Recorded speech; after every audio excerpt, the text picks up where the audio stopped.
Asia কাপের শেষ চারে নাম লেখাতে দেশের মানুষের মতো ক্রিকেটারদেরও এখন সমীকরণে তাকিয়ে থাকা ছাড়া কোনো উপায় নেই।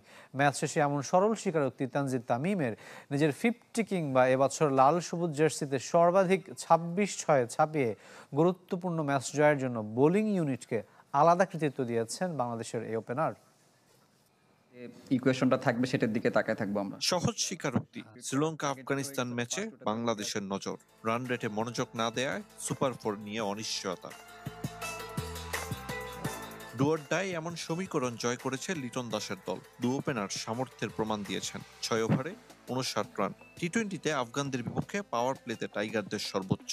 সবসময় অলওয়েজ পজিটিভ থাকার ট্রাই করি, কারণ প্রথম পাওয়ার প্লেতে টি-20তে একটু রিস্ক নিতে হবে আপনার। তো আমি যেটুক পারি, আমার জোনে যেটুক থাকে আমি সেটুক বাউন্ডারির জন্য যাই।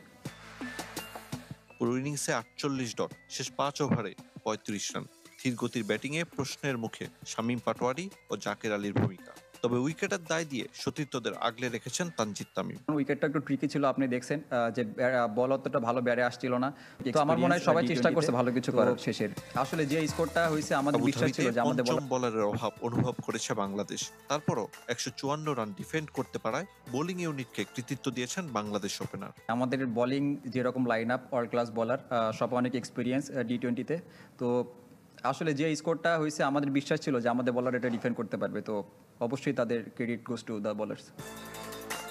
নিজের 50 আর এবছর লাল সবুজ জার্সিতে সবচেয়ে বেশি 26-6। ওসব নিয়ে খুব একটা উচ্ছ্বাস নেই জুনিয়র তামিমের। ভাবনায় এশিয়া কাপের শেষ চার।